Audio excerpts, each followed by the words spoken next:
Okay, today we're going to discuss a geometry problem which is equation of the line. So the problem goes like this. What is the equation of the line that passes through 2, 7 and negative 4, 1? So if we're going to look at it, so we have 2 points. So we can name this one as our point A with the coordinates 2, 7 and then point B, negative 4, 1.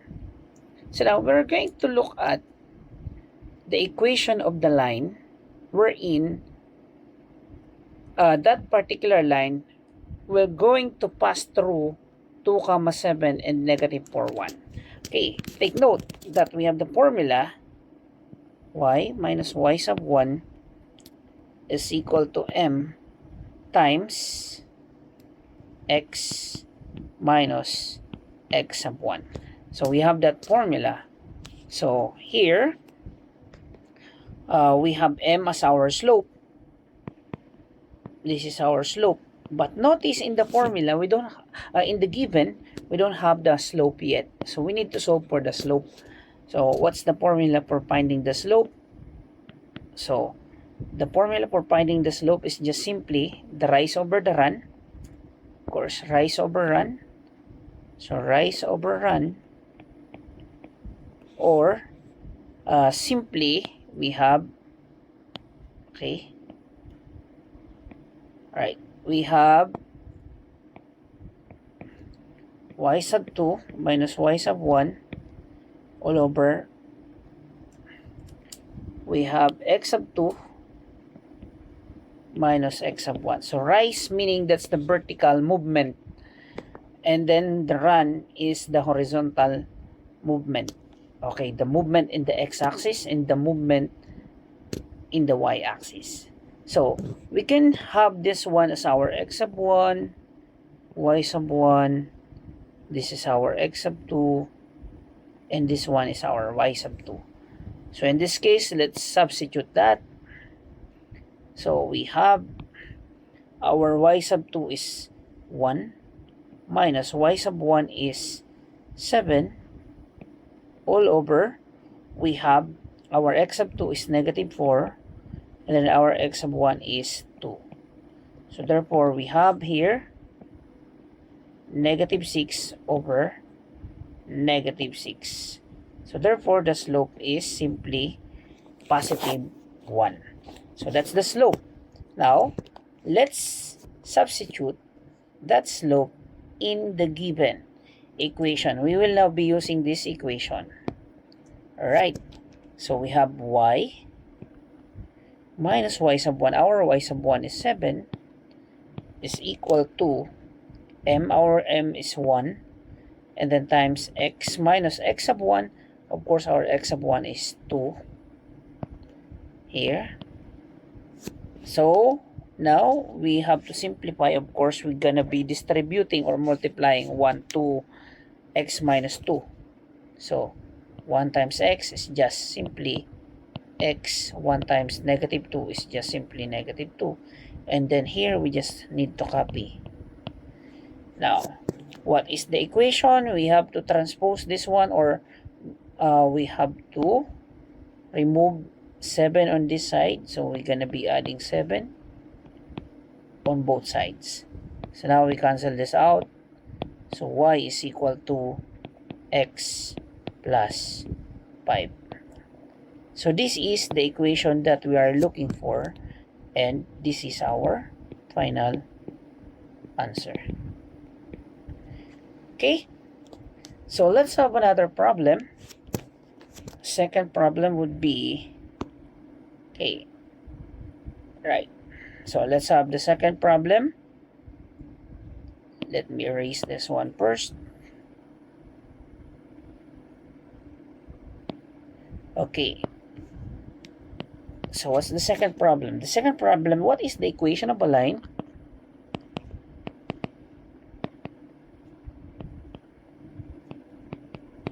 What is the equation of a line that contains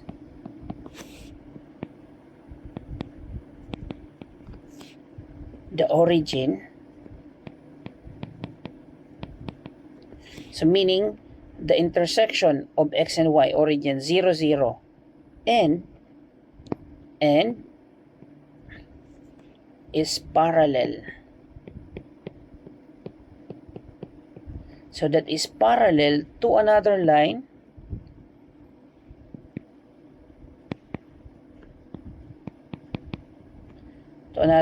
with an equation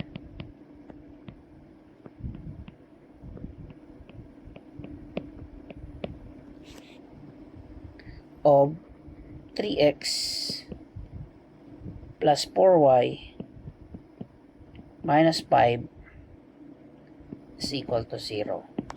Okay, so what is the equation of a line that contains the origin and is parallel to another line with an equation of 3x plus 4y minus 5 is equal to 0? So what will be our solution? So our solution would be this.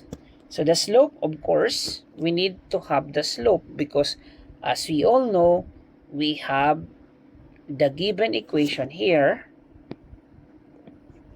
So we have the given equation of another line by which we are going to look for the equation of a line that is parallel to this line. All right. So of course, when a particular line is parallel to another, the slope should be the same. Should be the same or equal. Okay, take note of that. Now, okay, let's express this one. We're gonna be looking for the slope of this. Okay, let's express that into its slope intercept form. So 3x plus 4y minus 5 is equal to 0. So how are we going to express this in its slope intercept form? Remember the slope intercept form, y is equal to mx plus b. So that we'll be able to find the slope. And once we find the slope of this given, we'll be able to identify the slope of the line that we're looking for, which is the same or equal because parallel lines have equal slope. Okay, so let's begin. Of course, we will let the variable y alone on one side. So 4y is equal to, transpose this on the other side. And also, x should be transposed on the other side as well. So we'll be transposing this as well on the other side. So 4y will is equal to negative 3x. So when you transpose one term to the other side, the sign changes. So positive becomes negative, and then negative 5 becomes positive 5. Then after that, we have to divide each of this by 4. Now we have y is equal to negative 3/4 x plus 5/4.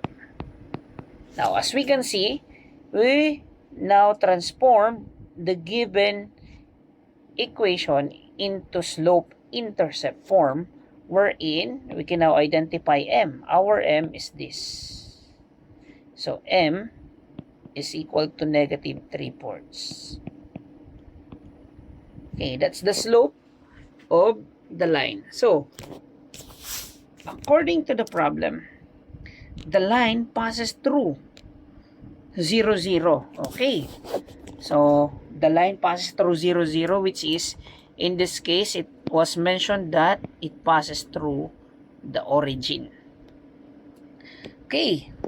Now, since we know that it passes through the origin, so meaning, the origin is 0, 0. We will now be using the point slope form, which is y minus y sub 1 is equal to m times x minus x sub 1. So we have everything in our given, we now have this, we now have also this one, x sub 1, y sub 1.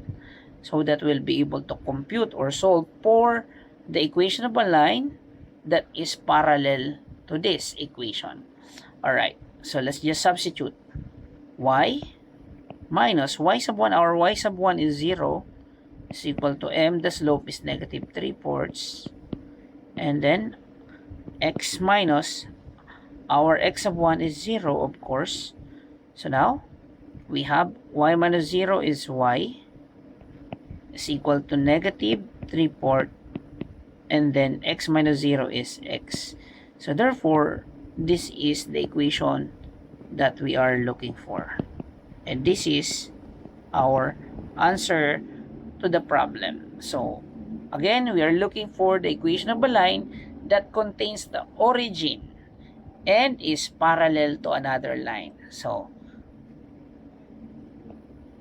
as always, now we are able to solve the problem. See you in the next video.